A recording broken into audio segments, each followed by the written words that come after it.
Okay, in this lesson for our Koine Project class, we'll look at how we can construct our own problem to provide us and afford us a greater solution than the sum of its parts.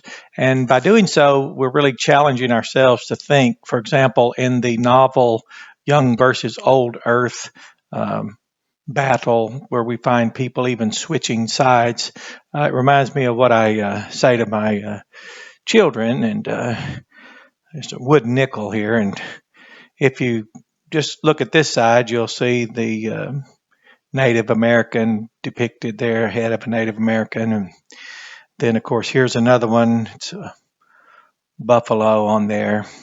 But if you were to not know that those are just like coupons on the back, it says it's good for one free glazed donut. So if someone were to only know the one side, they would see wooden nickel, they'd see the Native American head, which I guess it's okay to commercialize and market things like that. And then the other one was a buffalo. They might notice a variety. But if their only view was the one side, they would never know when they came across someone who says, hey, if you do have one of these tokens or coupons for a glazed donut, they would suppose themselves to be at odds. In reality, one is being asked to pick a side that they only know that side. And then the other is being asked or expecting one to consider his side. And neither one of them noticed the coin. And we've said this before, but for example, Dr. Penn of the seminary gave us research parameters. That is, Brother Eddie Johnson and I collaborate as research assistants. But you are free to create your own problem and then realize a solution that's greater than the sum of its parts. So if you're asked and you want to say, well, let's include things we want to include. Now, this is an example of Metapologia, the works after apologetics. You notice in apologetics, very few people are sustaining in their research because once they have the answer that they wanted about key points or core controversies in their faith, they're at ease now. They have, instead of cognitive dissonance, they have consonance, peace of mind. They go on with their lives, which is great. And what we're doing is challenging ourselves. So what we want to do is then we'll exclude things. And don't think Dr. Penn does not find great joy in doing things like this. So let's exclude the day-age theory.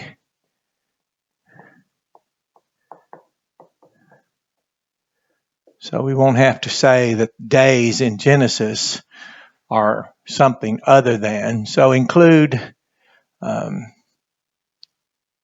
6 12-hour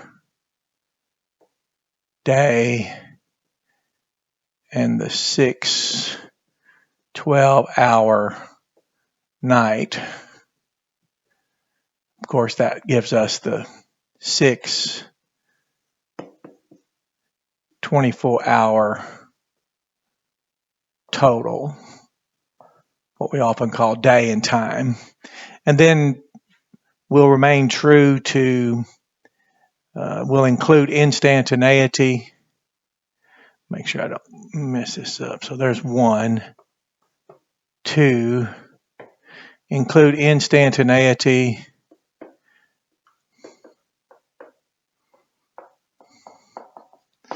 And we've looked at that. We'll just put Isaiah 48:3, for example.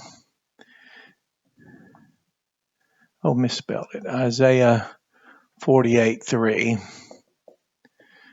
Now, in the 1984 Credenda 2 seminary publication, Dr. J.C. James has excellent work on that. So include instantaneity. We'll exclude any type of, any and all evolutionary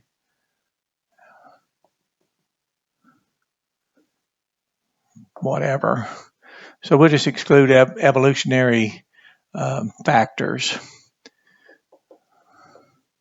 So then we'll also include geological and what we call its decay. And then we'll include chronological time. So we've noticed that time as we know it is according to the decay rate. So we'll include the ratio. Now again, you can make this problem as complicated as you'd like. Remember, we have that freedom, especially when you're wanting to show the unsurpassing excellency that we believe are in the scriptures. It just requires much search and then research. And of course, believing it and then having that motivation to assist people who get entangled. Seemingly so many people are coming our way now because of, I think, the internet. They can be experiencing cognitive overload, and they don't necessarily find themselves with the time or the experience to evaluate all that they see out there. And of course, if it's on the internet, it must be true. Well, so it comes in now quite frequently, so I can refer people to website, videos, examples. So we can make our problem as complicated as we like. And don't think for a minute for the research assistants that Dr. John Penn found any reason to inhibit himself from fully loading this experiment and this work we were doing, this assignment. So the ratio, 1 day to 1,000 years. And then, of course, 1,000 years to 1 day. And it's similar to what we've learned, and we don't know, except from experience, why so many people, I suppose, take things personally. Because, for example, the axiom of Reformed theology, which is touted and popularized by the late R.C. Sproul, he said that regeneration precedes faith. And of course, no one could find it in the Bible, let's say, according to a normal reading. Well, we didn't use a normal reading. We just viewed it as a problem. And then we noticed that there was an omission, that the gospel was omitted, and more than the gospel, but because the one of whom the gospel spoke, Jesus. And the assertion was that there was life outside of Christ Jesus. So we went and viewed that as a problem and took it as an assignment and did our research accordingly and discovered that the omission was, first of all, Christ himself. He was the one left out. And what the implication is, a negative externality, was unforeseen by those who adamantly affirm regeneration precedes faith.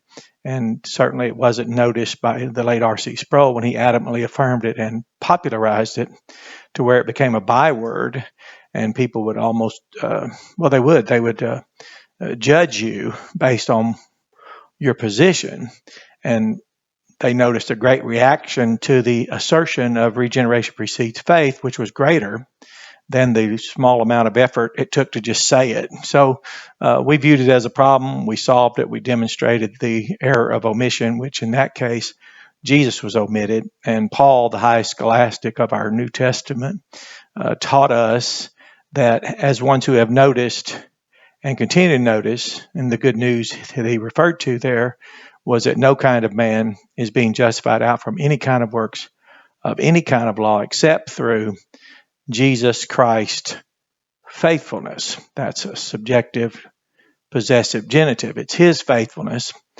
Paul then said, having been persuaded by that insight, that noticing that no kind of man is being justified out from any kind of works of any kind of law, he said, even we ourselves believe, simple form of action, into Jesus Christ in order that we might be justified out from Christ's faithfulness. So just look at the problem. Day age theory, exclude that, exclude any evolutionary things that would contradict the Bible, doctrine of creationism. So there's one, there's two. Not sure what else there was. I don't know all the theories out there. So, but Dr. Penn set the parameters to use Bible data And of course we did. And then number 6, we used Psalm 90, noticing that 90%, which is easy to remember, 90% of the lifespan of humanity was removed. So today we are living we're no longer 1,000 years. Remember, that was the time that Adam, within that time period, that time span, and Methuselah lived 969 years, and Adam lived 930 years, or died. It took that long. Dying, you will die. So we'll put that point there. But no one lived outside of that. So what we now have today, we're decaying 10 times faster. So approximately 100 years. And of course, we did learn the fascinating things we like to discuss, or where I teach, we love to discuss it, how Noah was, let's say when he was 100 years old, he wasn't disabled, wasn't using, let's say, a walker or some type of device to help him navigate, so that then 400 more years later, he would be 500 years old beginning to build an ark, and he would be decayed. No, he by the time he was 500, he had only incurred 50 years. That's fascinating because we're just using Bible data. And of course, I'm aware of people now I'm aware of it, but I'm out. I became and united with a called out body of baptized believers who come together for the purpose of accomplishing God's will on the earth, carry out the kingdom work under the purview of Christ and his kingship. That was in 1987. So I haven't had the limitations and restrictions that would be imposed otherwise by, let's say, a denomination. As Dr. Owen in his article in the latest Searchlight mentioned, we are not a denomination, so we don't have a creed or something imposed upon us, let's say a superimposition. So we don't have that. So here we have this, and you really have to want to study the Bible a little bit more than those who just simply go to it for a proof text. So what we learned, we'll exclude some other things here too. Here, I think we could exclude the flat earth, flat 4, we exclude the fixed earth, and then 5, we excluded 1/2 of young earth assertion.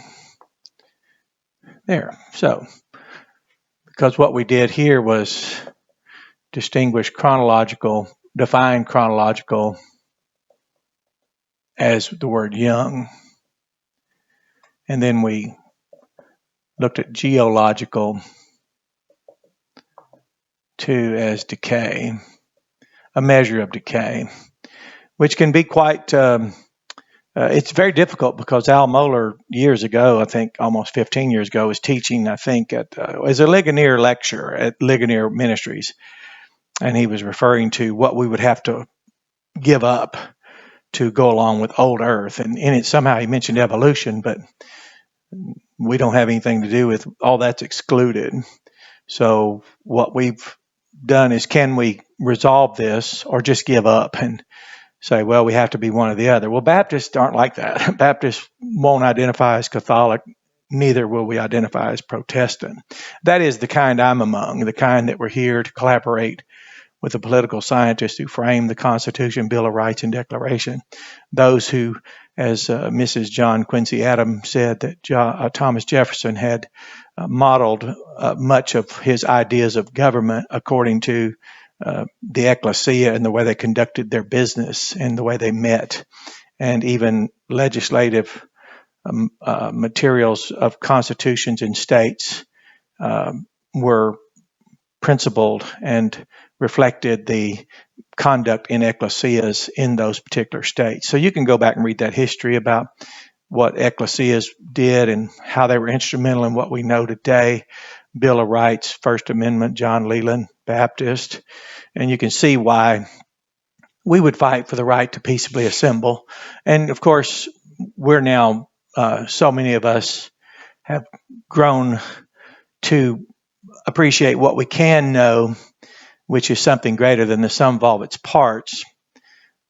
And we have more people now, of course, who have been scripted and learning how to learn, which is the advantage, so that those who come our way or just want to come in and disrupt, we just find them charming because we're very empathic people and we really put ourselves in their place and remember that before we studied and did the searching and then the researching, before we did the evaluating, the defining, document, disclosing fallible features of constructs, we would have probably remained so easily incited, if you will.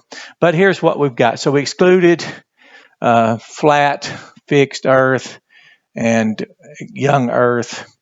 We include 7. We include both young and old. Young and old.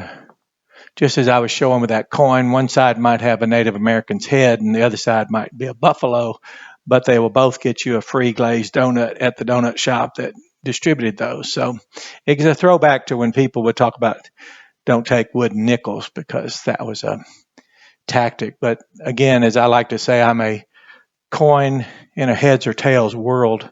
And when people are asking me about heads or tails, I remind them of the coin and how we can have something greater than someone just simply picking a side. So that's how we began our research. And you can see now that if we are no longer bantering emotionally and we are willing to take our parameters that are imposed, and of course, I and Eddie Johnson were highly favored to have professor who did not mind placing parameters upon us, because he was really thinking about this and he was using all of his vast experience in hermeneutics, that science. He was using his education in science. So it was nice to have a hermeneutics professor who was a scientist, a theology professor who was an engineer, and a language professor who was a linguistic scholar, because they were not at all shy about imposing or encouraging us, if you will, through imposition. And we were there, though. We attended the seminary wanting what they communicated to us. We wanted the high standards and the, even if you want to call it eustress, we wanted the eustress, not distress, but the eustress.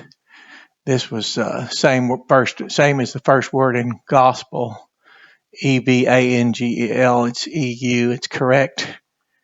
It's kind of stress that helps as I train young people to stay on the train, on the tracks, go in the right direction. So here we proceeded. So we noticed, let's take the 6. Here, I'll just mark that off so we don't ruin our board. But if you don't mind, for example, I didn't mind working on the axiom, that construct, that adamant assertion, which proved to have one omissive error, namely the gospel and more Christ, of whom the gospel spoke. And it was a negative externality where they had not intended, because I wasn't there when wherever that originated, how many years ago, but I'm certain it wasn't intended. I'm certain it's a solution to a problem that doesn't exist. But somehow they didn't notice, well, that means you're saying that there's life outside of Christ, and that's not thinkable. It's not even a possibility in the scriptures. But to create our own construct, let's say to create our own problem, which really is to make an assignment for ourselves and then proceed. And then you remember we had 6 to 20,000 year, I will just say it's young Earth. And we know that's a form category. It's not even a Bible word. So then we just went and said, well, let's start. And we were taking 6,000 at 250-year increments, 6,250 years. Now that's chronological, and it's okay. We're in a very civil society, and you imagine with the computers and all the information, people who would avoid studying. And we're kind of past all the ho-hum problems that are out there. They're kind of worn, and you kind of get construct fatigue. So we can develop our own constructs, produce greater answers than the sum of the parts. And then we took 650 at 12-hour day. And then, of course, 6,250. And those of you who've seen this before, you can just go ahead and proceed to to the end, or you're done watching it at 12-hour per night. There we go. And of course, that's 12,500 years at 24 hours total. Now, a lot of problems that are out there are, you'll find some websites that are apologetic in the approach they take is to show solutions. And when they produce those solutions, it's actually very difficult once you've seen that the problem was a result primarily of an omissive error, something was missing, the error of omission, then it's really difficult to ever want to go back. Who wants to argue against the axiom of Reformed theology that regeneration precedes faith when the gospel is what persuades a person to believe the finite verb, the action, point of action, simple action, Galatians 2:16, and the purpose of the Gospel of John was written in order that you might believe, simple action, aorist tense. So that error there was just the failure to distinguish faith as an act, a verb, and then to notice that we are fathered through the gospel, we're persuaded by the Son. And this equaled, so we take the 12,500 years, chronological, we multiply that by 360 days to take our ratio. Remember, we can include all this because that's what we wanted to do. And Dr. Penn found it to be a great cause of gladness for him to work on these things and to develop these things and go far beyond what he himself had done many years before. And it was energizing. Even now, he's waiting on me to go and see some research he's been working on, and then I'll go unless Eddie's there first, and then we'll collaborate, and then I'll call Dr. Robert Kelly. I'll just wear him out. We'll all collaborate and give feedback and compare our notes, and then if we have the time, we'll go back and present it to him, and of course he'll notice our errors. So we did it at 360 days, and that equaled, for us, come down here, it gave us 4.5 million days. Then we multiplied that by 1,000 years, and that gave us the 4.5 billion geodecay years. There we go. That's a lot of decay for the Earth. And then, of course, we went this direction, took the 4.5, take this back to days, and we learned that 1,000 days equal approximately 2.78 360-day years. And we got all these books. I'll go to baptistlamp.org, and then at iamkoine.org, of course. So 4.5 times 2.78 approximately equaled 12.5 billion years of geological decay. Now that would be difficult. I find it very useful with those who are so skeptical and cynical today and the rise of neo-atheism to show them that but it's very typical of the West, where Western Occidental mind who doesn't really want to apprehend an Eastern Oriental book, for example, the Bible. And we certainly don't want to, in our West, with all of our gadgetry and technology, even remind ourselves that calculus is a field of theology. And we don't want to remind ourselves that sometimes we can presume that what we know today, they could not have known then. So we have the 12.5 billion geological decay. Also, just a note here that the number E, which is in John 1:1, for example, you can calculate the number E in Genesis 1, you can calculate the number pi. So E equals 2.71828. That repeats 1828. Then you have 45, 90, 45, ... So that's not anything that we would be surprised that the Bible would have knowledge of E, since it's in John 1:1, and this is just us using whole, integers.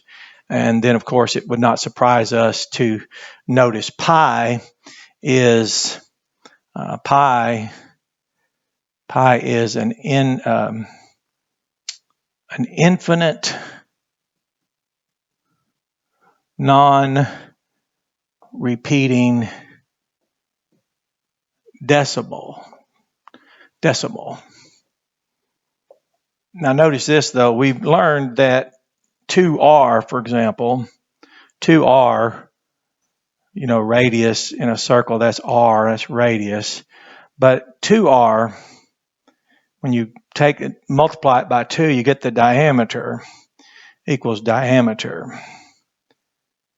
But when you take this that has an infinite non-repeating decimal, and you were to drop it into this to find the circumference, what you want to know is how many times is this length radius, if you were to wrap it around this circle, how many times would it go around that circle?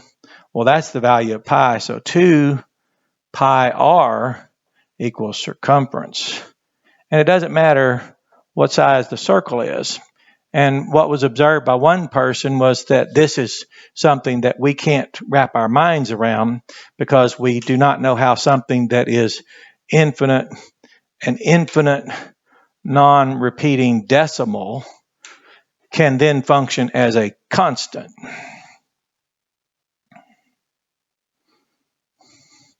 So you remember in math we have the constants and variables, and in that situation 2 plus y equals 12. Well, the variable would be y, but we have here something that's infinite and non-repeating, that serves as a constant, that gives us an exact number, which is the circumference of a circle. So it shouldn't, I don't know, some people, it might startle us if we learned the Bible had much more to say than what we typically hear spoken. And of course, you can agree that unless you're interested in researching, this is probably something you'd only notice or research in the seminary, where they have people where you'll receive a panoply of tools. And of course, you notice you include all this, you exclude all that, so you don't have to even modify days. Jesus said in John 11 that there's 12 hours in the day, distinguishing night and day. The Bible teaches instantaneity. We know about the severity of sin and the amount of decay rates. We know that in Psalm 90, that we're decaying 10 times faster. We know there's chronological time, so that in 500 years, Noah had only incurred 50 years of decay. We have ratio. We have the multiplicative inverse, because the inverse of division is multiplication. So it's really simple math, but don't doubt for a minute that Dr. John Penn didn't enjoy this, and don't doubt for a minute he has not continued his research. And again, it's encouraging to be encouraged and trained in the seminary on the tools, on how to use the tools and what to do with them, but without research parameters. So the best problem to create for yourself would be the most challenging one. So don't, and I'm not accusing people that say day-age theory of not being honest with the scriptures or something. There's no reason for accusations. It's just we've created our own problem by establishing the research parameters before we approached it. Now when you do that, now you come up with an answer that's greater than the sum of its parts, primarily this ratio, which in Latin is logos. And in the beginning was this logos. And we wouldn't be surprised that, especially when we look at the numeric value of the Hebrew numbers, the Hebrew is phonetic, pictographic, and numeric. Greek has the phonetic and numeric. So anyway, enjoy this lesson and have a blessed day.